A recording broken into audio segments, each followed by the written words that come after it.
You asked for it. Here it is. It's a podcast from Apathetic Enthusiasm. In this episode, Brandon with Wondercon, and I'm going to ask him all about it. That's it. Woo! So here's the deal, right? If you watched Wayne's World, if you have seen any behind the scenes where they're producing any sort of video, oftentimes someone will count down to give everybody an idea of when you're going to start. And oftentimes they go 5, 4, 3, 2, and they don't say 1. And the reason they don't say 1 is because the expectation is whoever starts the recording, you don't want to hear the 1, but you want to start at the right time. So if you're watching this on video and you're like, why did it start with Brandon saying 1 and then everything starting? Maybe I don't know. My head's not just in the game today. Maybe that's what it is. Hello, everybody. I'm Travis. Hey, everybody. I'm Brandon, and what a wonderful time we're going to have today here on Apathetic Enthusiasm. We got a great show for you, and here's what we're going to do on this show. This is a very special show in the sense that Travis basically has nothing to talk about. Whereas last week, we went into 18 some odd minutes of him talking about single dadism and just meandering through a topic for so long. You're getting that from me today. Congratulations. Yeah, it's Brandon's turn.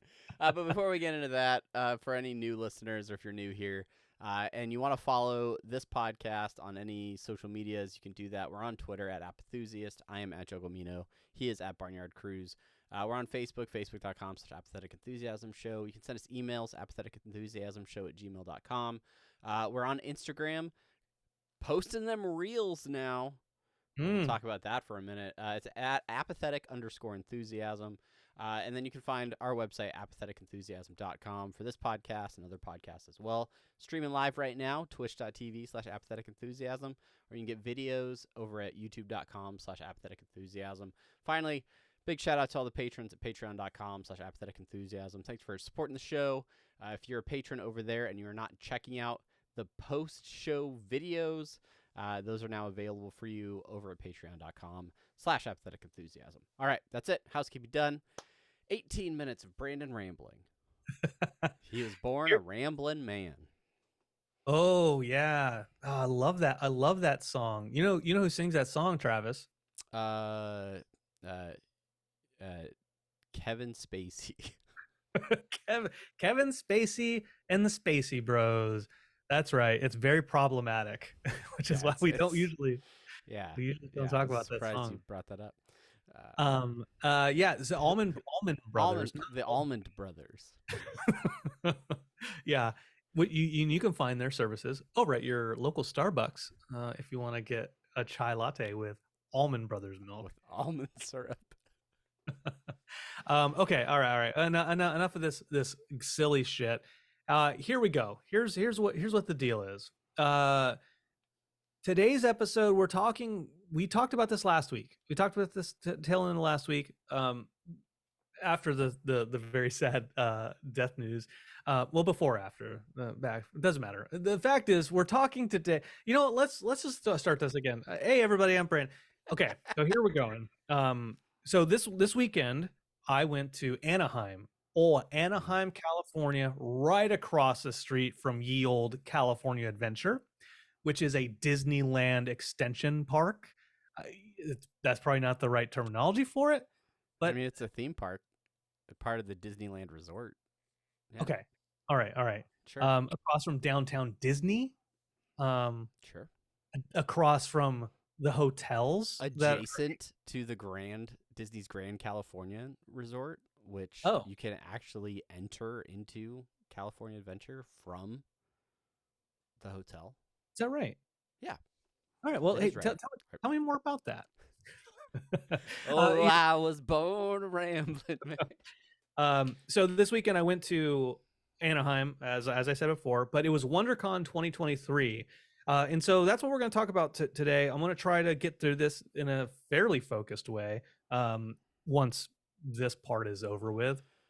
Well, let me interview you a little bit. That way, Yeah. that way I have some part of this discussion. I guess. All right. And first and foremost, as you found out that you're going to be going to WonderCon and you're getting ready to head down to Anaheim, what did you have anything kind of pre-planned or anything that you were focused or excited to see while you were down there? Did you do any research about any of the guests or any of the I don't know, panels or anything that was going to be down there that you're going to try to check out? Any booths, any artists, anything like that? No. All right. Well, thanks for listening, everybody. That's all right. I did none of that. Which, you know, I'm interested in having that conversation because we started this podcast. We started this way back in 2015. When we were both living in Hawaii, we went to a couple of conventions there, Amazing Hawaii Comic-Con for one. And when we did those conventions, we like went with a plan. We were like, we wanted to talk to some cosplayers, we wanted to talk to some artists, some comic artists, and really any other talent that were there. You know, Matt Nastos, you know, the pinnacle. I just remembered his name. Chelsea and I had a conversation about that the other day. Anyways, jeez. That's a throwback. We'll talk about that later in the post show if you remind us. So we used to go in with a plan, and even like in Tampa, I would go in and be like, okay, I want to do a panel, and I want to maybe try to hit these people up. I would look at who was going to go.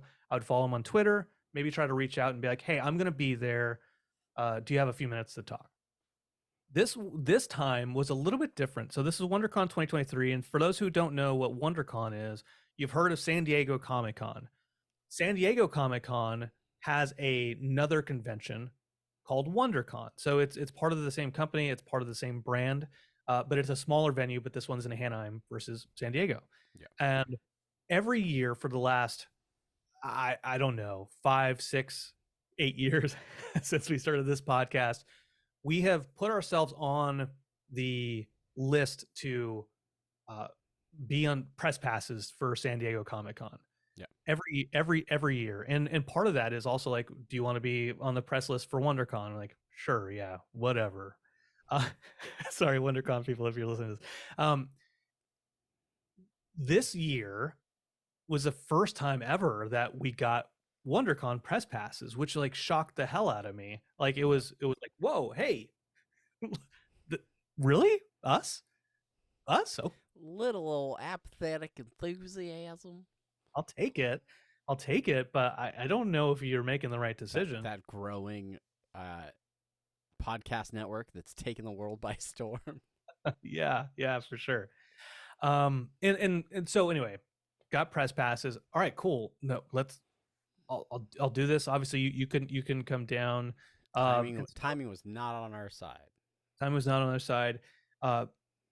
Interestingly, as a kind of side note, my father-in-law, Mitch Schauer, was also, he got invited to go do a panel down there and I'll get into that piece later. Sure. So I was already planning on going to WonderCon to kind of be there with him and kind of support him.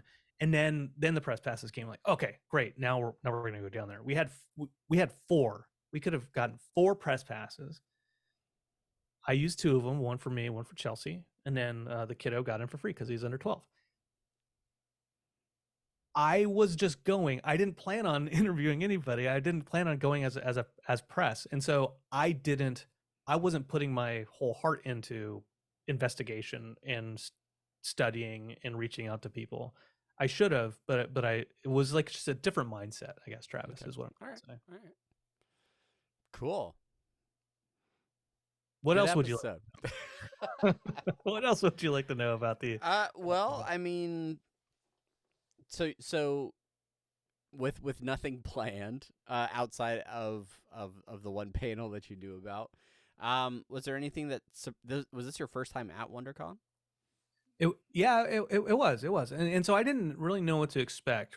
We been to San Diego, know how packed that is. I know how Hawaii's been. I know how Tampa's been. MegaCon also in Orlando. I know how that's been. So I didn't know really what to expect, how crowded it would be, how packed the panels would be.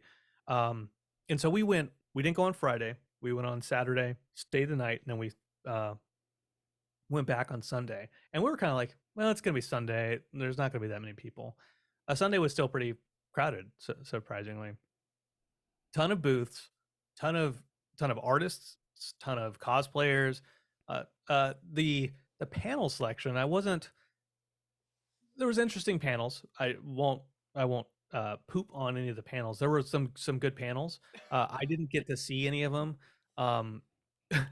Speaking of press passes, we also kept getting notifications like, hey Brandon, on the BCC line, if you're interested, we're doing a press panel about Batman when Doom came to Gotham, or the Namco nanobites, or various panels for press specific. And although that was so cool, I knew I was going down with the family, so I wasn't in that mindset really.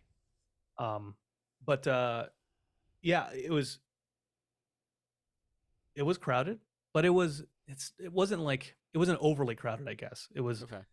like you could walk around.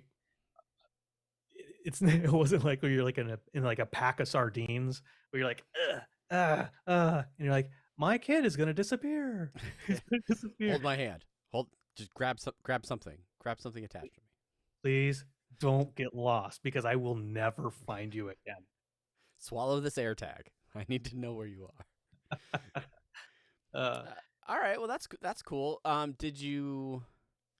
Is there anything that sort of surprised you about the venue, or surprised you about the con, like when you first got there? Yeah, let's see. We parked around the corner at our hotel, and we walked over. Hoofing it. Yeah, we just trucking along. We had to go. Incredicoaster and clear view of where you're walking. Yeah, it was really distracting, and we wanted to get our press passes. That seemed like so far out of the way. I don't know if we went in the wrong exit or wrong entrance or something like that, but where that coaster was, the passes where you picked up your passes and your lanyards and all that stuff was like on the complete opposite side of the convention center. Yeah. Which was kind of strange to me, but we saw some cool stuff. There's a huge Funko display, and it was like, I don't or something, right? Yeah, and people were going in. They would put their names in for the queue. And they would wait in line, and then they would go into the Funko thing. And there was a bunch of people like walking around with big ass Funko bags, and I'm not really sure what was in them. We were like, nah, we're not gonna do that. Comic-Con exclusives. But it was your exclusive Bob Gurr Funko Pop. Oh, you did more research on it than I did. Well, I just follow Bob Gurr on Instagram, because he's an original Imagineer from the Disney parks. He pretty much anything that had wheels in the early Disney parks, he was responsible for, to include the Autopia cars. Yeah, he's the person I hate. It's his fault. Yeah. But yeah. Well, so that Funko booth was really cool. There was at one point in time, there was like a super creepy Funko clown, life size, like dancing around out front. Like, yeah, I mean, I'm not scared of it, but I don't need to interact. I don't need to hang out with that guy. I don't.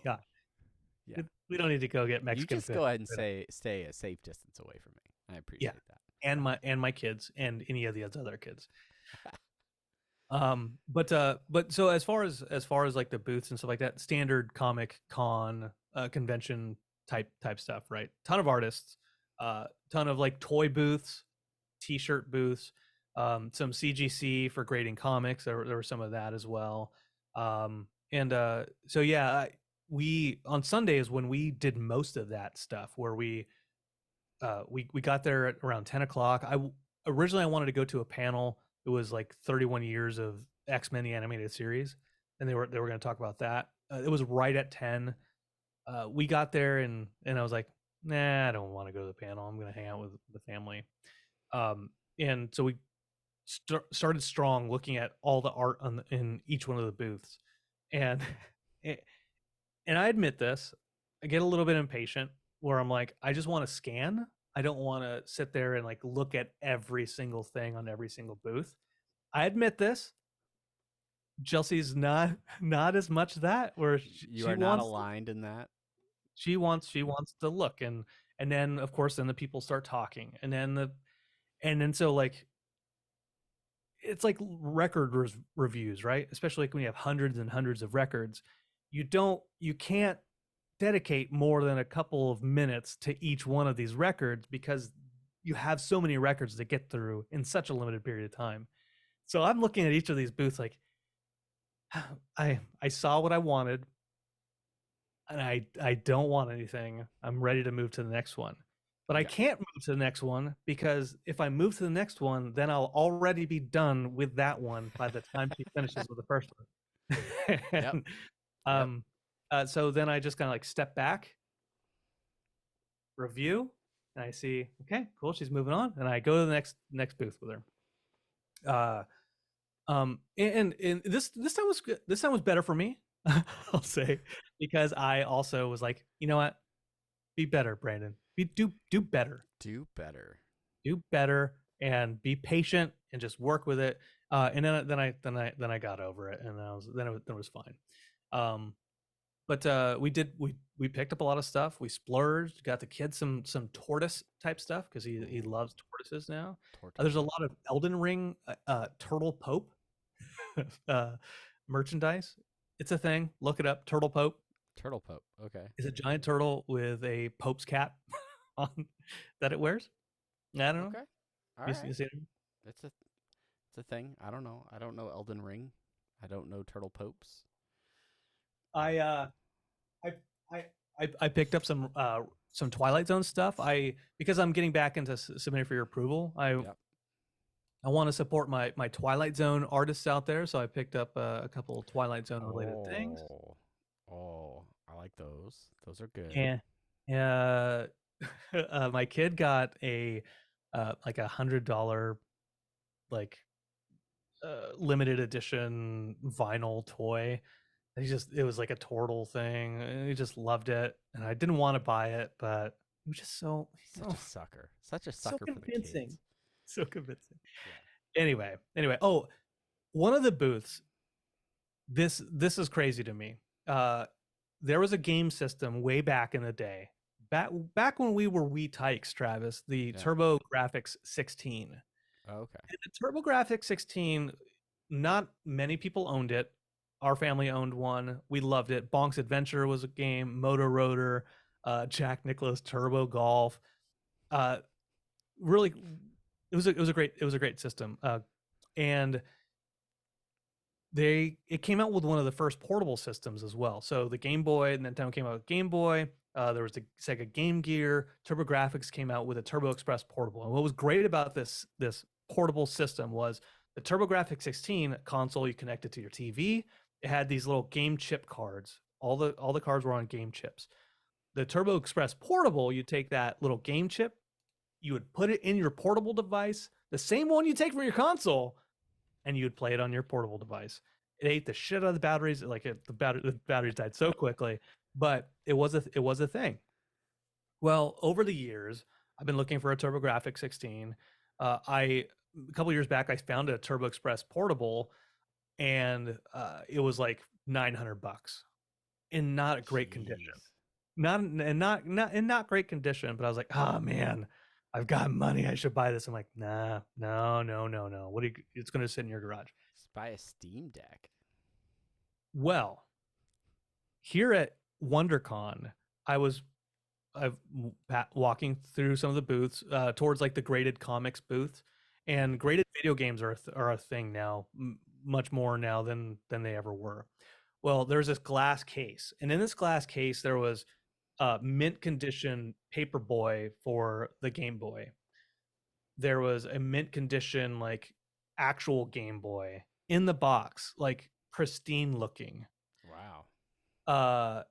and a couple other things like that. The Paperboy was $5,000. That's how much this game was. $5,000 pristine in the box.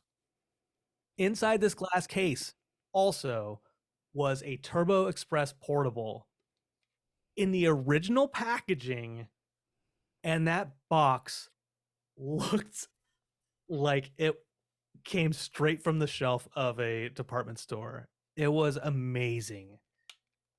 And so I walked past it, and my older brother Tim, who had he had the game. I was like, dude, I found one. It's probably really expensive. He's like, how much was it? I'm like, I didn't ask. He's like, you gotta ask. All right. So All right, I'll go back. Hold on. Go back. I go back, and I say, hey, I just want to know how much this thing is here in the case. He's like, okay, yeah, let me look. And then he takes it out, and it's same thing like graded with the comics, right? It's wrapped in that plastic kind of bag. Yeah. And he's like, oh, I don't see a price tag on it. Let me ask my boss around there. And he comes back around the corner, and he's like, $15,000. oh, no. Well, man, if it said that, then I would have been shocked. But it was only $11,000. Holy, it was $11,000 for that. $11,000 for this thing, man. Oh my gosh. And the first thing I said to him was, "Oh, cool. Well, do you have another one I can get too?" and the dude was like, "Oh yeah, yeah. I don't know. Let me ask." I'm like, no, I don't have that money, man. Yeah, that was a joke. Please put it away. I don't. I don't want to touch it. I almost did like the Chevy Chase thing from Vacation, where I got my wallet out and was like, "Oh, how much you need?" And then start flipping through the dollars, like 11,000. Oh, yeah, okay. Anyway, so that was interesting. It was, oh well, the search continues, I guess. I know somebody that's really good with like soldering and hardware stuff. Maybe we can find a busted up one that's not quite in the same condition that we can get fixed up for you. You just say the word, old sport. You just say the word. just say the word. Yeah. Well, anyway, so that's my booth talking. That's enough booth talk. Let's talk panels. Let's let's get your freak on. Let's get your freak on. Okay, so the main reason I was ever going to go to WonderCon in the first place wasn't because of the press stuff. It was because my father-in-law was invited. Mitch Shower, creator of Angry Beavers, name dropping. He was invited to do a panel. Well, some folks who don't know that one who Mitch is, they also didn't know that he was a producer and character designer on the first season of Freakazoid, and which he won, that like the only show he's won an Emmy for. And so Tom Ruger, who I think he's producer of Freakazoid, he's worked on Animaniacs, Tiny Toon Adventures, and Paul Rugg who does the voice of Freakazoid. He's a writer, Tiny Toons Adventures, etc. Invited him to do the panel with them, and when he was first telling us about it, he was like, I don't know. You talk for half a second so I can let my dog out. Yeah. So what did you do, Brandon? Did you go to the panel? Yeah, I totally went to the panel. Yeah, I told him when he was telling us about it weeks ago, like, oh, I mean that'd be fun, like just let us know, like let me know. I'll go with you, of course. Plus we have our animation podcast that we're trying to set up, so I'm like, gonna hop on that train. But he ended up deciding he is gonna go. He is gonna take Tom up on his offer to head out there. Then I got the press passes, like, oh cool, like that makes it much easier. Don't have to worry about like trying to buy tickets or whatever. Sure. And so yeah, Sunday was when the panel, and it was really cool. He gets up there. He's with the stars of Freakazoid. They introduce him. They didn't introduce him. His bio's messed up, or maybe they didn't know his bio correctly. And I whispered to Chelsea, like, they need to work. He needs to work on his bio. Like, welcome to Mitch Shower, who worked on the show and did some stuff. And then the next person, right? Ooh. But no, like the panel was really cool. We started by like there's two big ass screens on either side of the stage. They're like, okay, before we start the panel, there's one thing we got to do. We got to have a sing along, and then they did the intro to Freakazoid, superhero extraordinaire, Freakazoid. Like everybody sing along, Freak me, freak you. And they told some stories. They had some like memos from Steven Spielberg because he's the one. It was his show of essentially. Yeah. And some really cool just behind the scenes talking about the show. What's really interesting, and I'm excited to someday talk about this on our animation podcast, is just how quickly that show was developed and produced and released.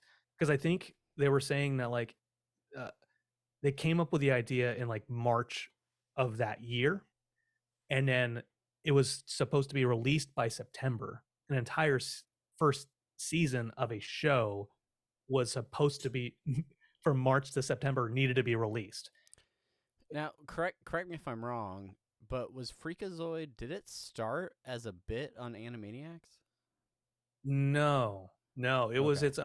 It was his own thing, and it was meant to be like, it's not Warner Brothers. It's not. It does. It's not Marvel. It's just its own. Just its own thing. Weirdo. And so if you watch Freakazoid, they talked about this on the panel. There is just like a lot of random stuff. They're like, whatever footage was there, they needed to use because they needed to. They couldn't waste any time throwing away bits or throwing away work that had already been done. Right.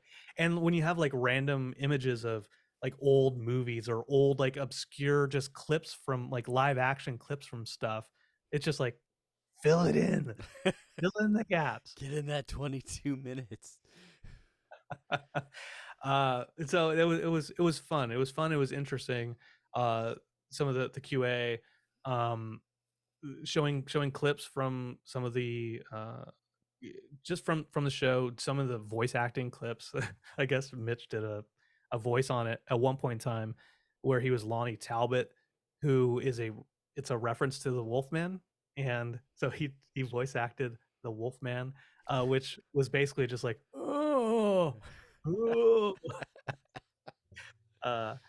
solid stuff. Solid, yeah. Top notch. So I'm curious because you talked about how WonderCon is associated with San Diego Comic-Con, and SDCC started as more of a legit. I mean it's the biggest Comic-Con there is now, but it used to be very focused on comics, and then it's grown into covering all sorts of pop culture, movies. It's you name it. There, I mean, lots of different things at movies. San Diego Comic-Con. Mm-hmm. Does WonderCon have more of a does it have the same sort of vibe, or does it tend to stick more towards like comic work or animation? Is there like live action stuff that they're promoting, or like is that stuff kind of get withheld more for down in San Diego? I think it is more geared towards the comics and the artists. There may have I mentioned like Batman the Night Doom came to town or whatever that is. They did show that. They just showed I think maybe a couple other things, but they're very minor, right? They're not like showing, hey, check out Hall H. We're gonna show you a special sneak peek from. We're gonna outline the entire next phase of the MCU and right. Which they don't do anymore, anyways, because that's why they have D20. But yeah, it's all right. Yeah, whatever. I don't know. I'm not whatever Disney nerds. God, I got all these. Oh, these are all Disney characters. So it's much more geared towards that kind of fandom. Right on. They had some Power Rangers there. So that was a thing. what do I wanted to say something, and it's not gonna be interesting anymore. Who But talked to you? that's right. Who, tell me about who talked to you the longest because they saw you at a press pass and they felt like they wanted to get their information out there.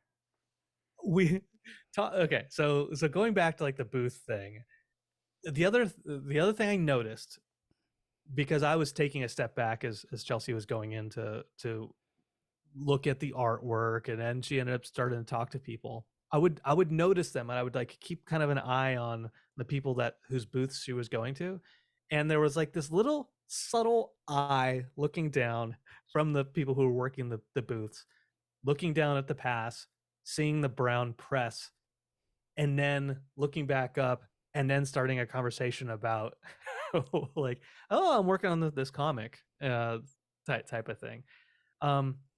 And that has to be exhausting. It has to be exhausting to be those people. We did a booth at Amazing Hawaii Comic Con year one, and with our butcher paper, pens and pencils, people drawing on stuff, and we were being like, we have a podcast, you can listen to us if you want. We have nothing to sell, and even that was tiring, right?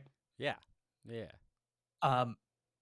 So to be in that situation, to be like, I need to get my thing sold in order to have a career and to make a living, and then seeing things like, I want to get my name out there to this press. Apathetic Enthusiasm. Wow, they must be really important. I've never heard of them. Must be very, very, very tiring. It's probably something foreign, some foreign press. Yeah. But well, good. I wanted to. I mean, I think that's a good, kind of a good segue into one of my favorite interactions of the weekend was one of these guys that we know. We mentioned Amazing Hawaii Comic Con. When we're out in Hawaii, they have an amazing Las Vegas Comic Con as well. Mm-hmm. It's Jimmy J, and Jimmy J, we interviewed him a long time ago. Him and his brother. They're the ones who run the Amazing series of Comic Cons, and I knew this and I forgot about it until I was towards the end of the day looking for a gift for my brother, and I was just like I ditched the family. I'm like, I'm gonna go walk by myself. I'm gonna scan, and I'll find something. And in that little fast scanning, I noticed Jimmy and his longtime coworker. I forget his name, but you would recognize him if you saw him. You're like, oh, that guy who is just always so quiet and never says anything. But like, I feel like if you cross him, you will find yourself dead. He's the muscle. He's the muscle at the booth. Yeah. But I saw Jimmy. I was like, oh shit, that's right. Jimmy's here. So big booth, lots of comics. And and I was like, I took a little selfie. I was like, Travis, look at Jimmy. It's Jimmy. Like, the introvert part of me was like, don't say anything. Just walk away. But the other part was like, I know him. Well, we've talked before. Yeah. He's commented on my Facebook post. Let's hit him up. So I just went up, and like, he recognized me right away. And then we talked for a bit, and that was really, really good. Like, it was so cool to like see somebody, especially for us, having he's a big part of the start of the show. Like, he didn't start the show, but Sure. he was like in that baby phase of our podcasting career, that it was like full circle, you know. I will say something about, for starters, Jimmy J and his brother Bill, like they were so kind to us and so generous in terms of when we were first starting out. We didn't know what we were doing. We didn't know what the right like moves were to try and like get involved with things like conventions and stuff like that. And it just so happened that in the same year that we started a podcast, they started their first Comic-Con in Hawaii. And so we were like, we'll get a booth. Like, let's get a booth there, and then we'll just get our name out to people who are interested in pop culture stuff. And that's what we were talking about at the time. That's what we're still talking about. Come on.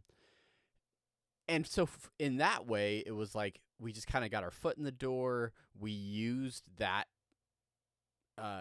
experience to kind of meet some people. We went to another convention as well in Hawaii with where we got a press pass for that, and that kind of helped build our confidence in interviewing people and getting a little bit more behind the scenes. But by the second Amazing Comic Con, Jimmy J just like threw the doors open for us. He sat down for that interview. We got press passes for that event. They put us on a panel. They put you on like a main stage panel to interview. Who was Claremont. it? Chris Claremont. Chris from Claremont, X-Men fame. Like just. And that was so cool. And I was so woefully unprepared for that panel. I mean, you know, everybody who was there had to have known as well. But it was like we had just come off of what was it? It was a panel about DC movies. It was about comics in movies, right? I mean, we're talking 2016 at this point, so even like the Marvel Cinematic Universe was still.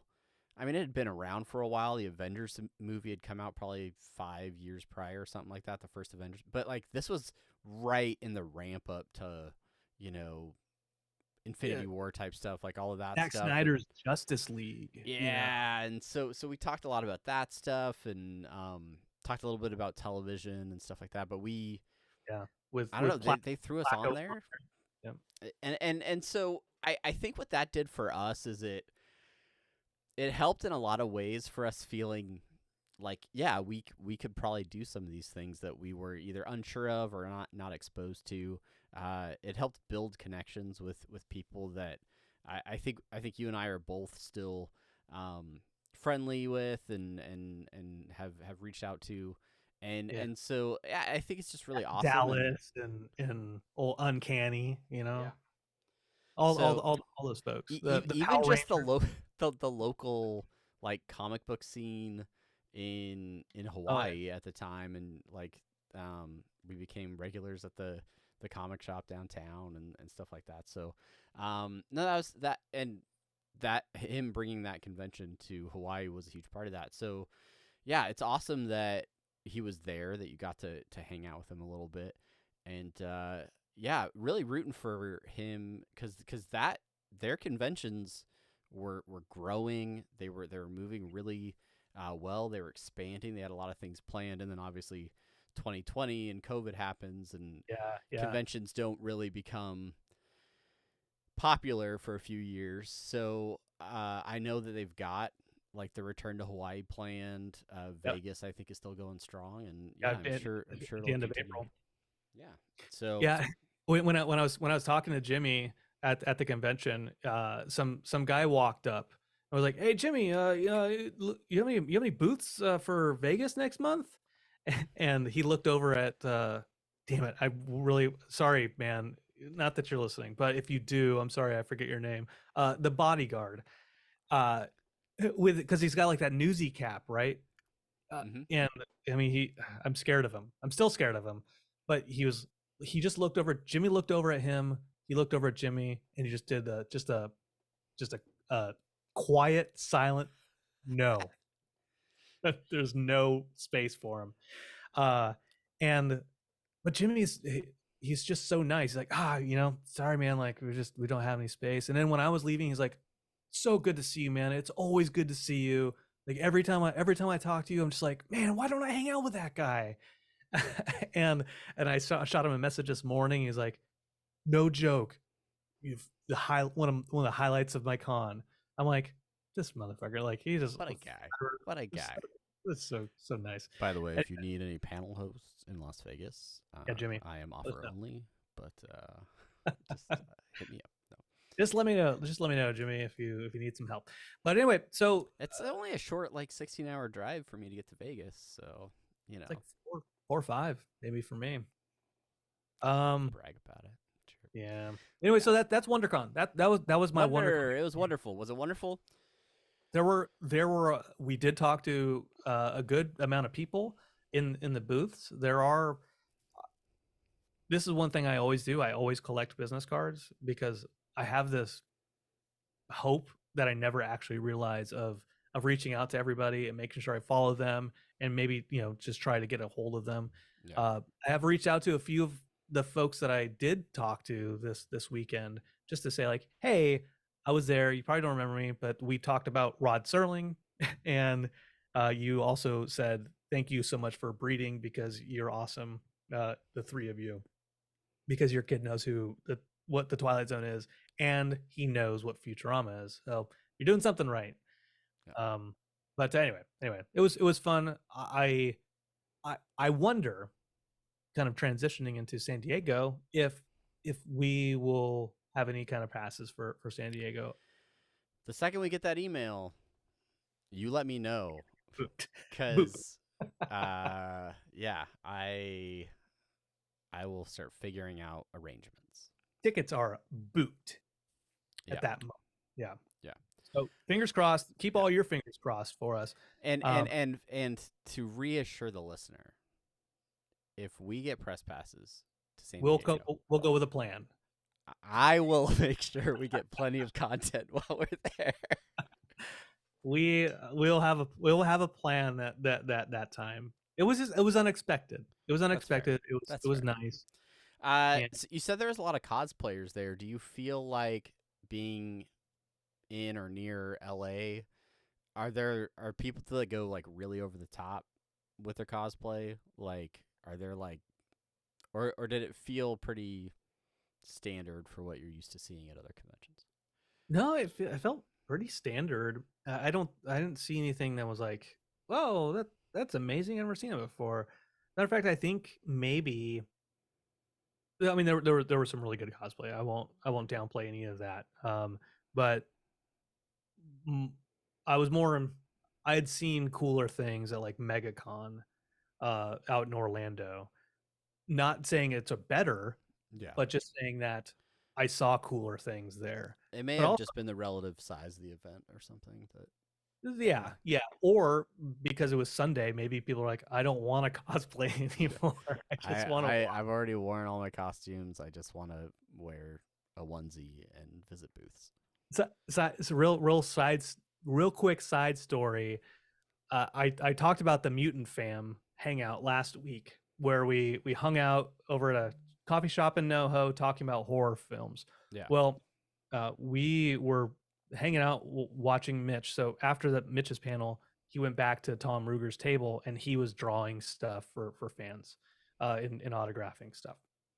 And while we're waiting there, some girl walked up. She's like, "Oh, hey, oh, this is so cool!" And on her badge, on the bottom, where like ours said press and it was brown, she had a ribbon that said mutant on it, and it was like in yellow or something like that. Mhm. And Chelsea's like, "Oh, mutant fam? Are you a mutant fam?"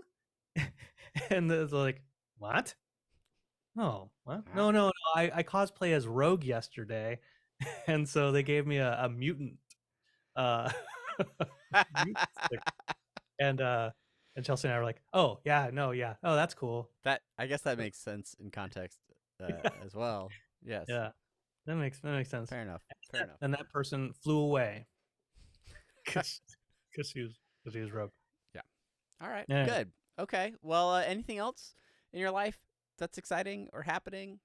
Because for me, I just ran a lot this week and my legs hurt and I'm sad. Yeah. Yeah. I'm not sad. I'm fine. Everything's fine. I just have been running a lot. So yeah. 1 month left. 1 month left, and I can stop talking about running. We talked about AI last week a little bit. Was it last week?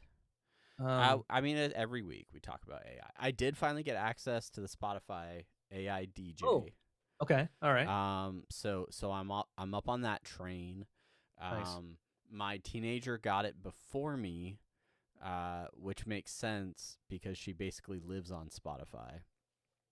But before I got a family premium plan on Spotify so that I could have like 5 separate accounts, my children would use my Spotify account to listen to music. Oh, yeah. And I've been a loyal Spotify customer for years and years and years. Got to be close to a decade now, if not longer. Got to be close to it. if not longer. if not longer. And the AI DJ does not necessarily know my musical tastes from the plethora of other people in my household that have utilized my subscription in the past. So AI DJ comes in, hey, I'm your AI DJ. That's right. I'm going to be flipping through some of your favorites and providing you all sorts of musical interests. Okay, here we go. Let's start back with some of your favorites from way back in 2016. Here's a bunch of music from the Disney Channel. And then it's like, Let it go. yeah, we're going to play your top Spotify artist right now. Here it is, Taylor Swift. And I'm like, all right, yeah, that's right. That's spot on. That is accurate. It's not right. It's not wrong. But yeah, so I have to hit that DJ button a few times to be like, oh, okay, let's play some classic rock. Here we go. And then something from like The Wall plays, and I'm like, okay, all right. Yeah. And then once we get into the right zone for whatever the vibe is, it does great, and it picks songs that I like. Have you seen these tailored, customized playlists that Spotify is producing now as well? The Verge released a story about it this week. I had actually been using them for a few weeks now while I was waiting for the DJ, and I use them a lot on my runs. But have you dabbled with any of these generated playlists? I don't necessarily know. I know that Matt and I have a playlist that but what happens for me is I will want to listen to a certain genre of music or type of music, and so I will go to the search bar and click playlists and then search for 2000s pop punk or whatever, right? Okay. Or I will search for plosive P's on the pop punk, right? And I will search 1970s rock. I will search for something like that, right? Well, there are playlists that other people have created that they have shared that you can play. Okay. But recently, they have started being one or two down from the top selections, a generated playlist that Spotify creates for you. They're usually 2 to 3 hours long, and they can get like oddly specific. So if you search for, I don't know, ska music from Southern California or something, or I don't know. I don't know other, like, what's an obscure music genre that you can think of? I don't, we'll say Americana from Colorado Springs and Albuquerque. Okay, I don't know if it'll get that specific on you. With lots of extra, tambourine. Songs that feature the tambourine from the Pacific Northwest. Yeah, so anyway, they're cool. I use them. I run with them. The ones that are 3 hours long are exciting, except for when I have my long runs, because then when I start to hear the same song more than once, I realize I've been running for too long. Oh, yeah. I for the company I'm working with right now, AI is big, and like if you go to LinkedIn, you go to Twitter, jobs. It's taking our jobs. Everyone's falling off, clutching their AI pearls. Anyways, like you can find just so many posts about like here are the top 10 AI things and like in audio and video and productivity and blah blah blah blah blah. Anyway, so a lot of companies now are like they're looking at that and they're leaning into it. Like, how can we use this? How can we utilize these things to make our business processes faster, et cetera, et cetera. And one of the things I do with the company is I'm looking at like how to use like do some marketing stuff, make shorter videos out of their longer videos. So they have like these long talks with industry leaders, and they're like 30 to minutes to an hour long, similar to our podcast. Sure. And they want to like make bite-sized video clips to put on LinkedIn or Twitter or Instagram.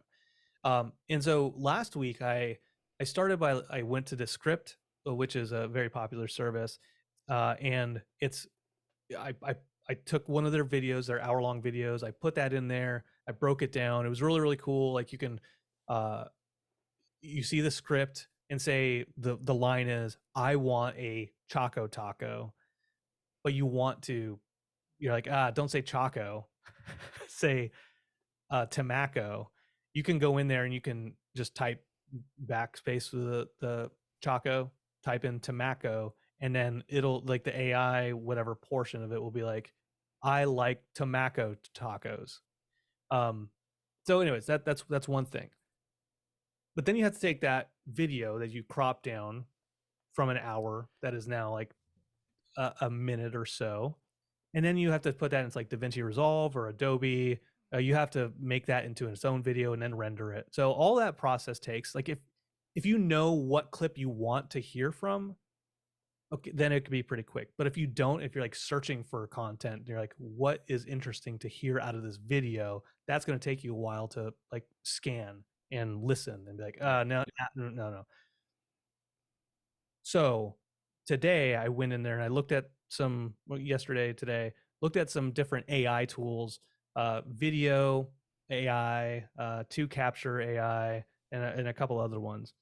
And it's so cool. So we talked about at the very, very front of the show, you might be seeing videos on our LinkedIn and our Twitter and our Instagram now. It's because I'm testing this capability out on the AI, on video.ai, going to YouTube, uploading a YouTube video. It automatically, after like 10 minutes or so, extracts 15 to 20 scenes from our podcast that it's already like, this is a highlight. And then it tells us what the highlight is. It has a title on there like Creed, the Rocky Cinematic Universe. It's already there. Yeah. And it's a minute long. It could put it into a real format, like a tall one, like you're looking at your phone, or a square format or a panoramic format. And then you just download it, and then you put it out on your Buffer or your Hootsuite, or just post it directly to your social media. And it's that fast, and it's incredible to me. But so anyways, I just wanted to point that out. If you're seeing a lot more videos, it's because it is so much faster and efficient for us to do that, because of AI. That's really cool. When you were showing me how it was working earlier today, I was really impressed, and the level of options. Again, this technology is still relatively new, so it's crazy to think of what the possibilities are and where it could go 1, 2, 10 years from now. It's we'll be out of a job. So it'll be great. It'll be great. We'll just have to manage the AI at that point. I made I used one of the AI services. What it was instead of like uploading a video and then it will like pick a clip from that video, this one was you give it a script. You give it a script, or it'll generate a script for you based off of a title, and then it'll put together a bunch of like B-roll and then an AI voice to narrate it. And I was talking to one of the software engineers in the company, and he and I were just talking about like, he's like, I don't want to like lead the AI effort because pearl clutching. He's like, arguing to use AI as a tool is like arguing to use a shovel instead of rocks to dig a hole. And I'm like, yeah, no, I love that. Yes, that's exactly right. Like, why are you like, no, I want to use this rock to dig this hole. No shovels are going to take my rock job. And so taking that line, I was like, I went into like Chat GPT. I was like, hey, write me a video script about how DevSecOps with AI is like using a shovel instead of a rock to dig a hole. And then it gave me a script, I took that script in like 20 seconds. I put it into this other video AI thing. It fed it through. It created an AI little voiceover with B-roll footage, and now I have a video that it's like, do you think that DevSecOps is great? It is, but it could be better. It's like digging a hole with yeah. It's super cool. I can actually post that video somewhere because it's non-proprietary. But to be fair, the shovels are not perfect yet. But fair. Give it time. Give it time. We'll have some really nice shovels here. Give it time in the future. Well, yeah, I think that's going to do it for this episode. A couple of quick shout outs. Grumpy Shih Tzu over on the Twitch, subscribing for another 12 months. Big thanks. Rad Black. Big thanks. And then Zachmo hanging out for a little bit as well. Thanks for coming back. Yeah, and I think that's going to be the episode. We are going to go and do some post-show content, and we're gonna have a discussion about that infamous individual from back in our early Comic-Con days that may or may not want us to talk about him. But anyway, that's gonna do it. If you're on Twitch, make sure you stick around. If you're a patron, head over to patreon.com to check out that post show. And until next time, I'm Travis. And I'm Brandon. Thank you so much for listening. Thank you for listening to me talk so much longer. I'll have content next time. Yay. Bye. Bye.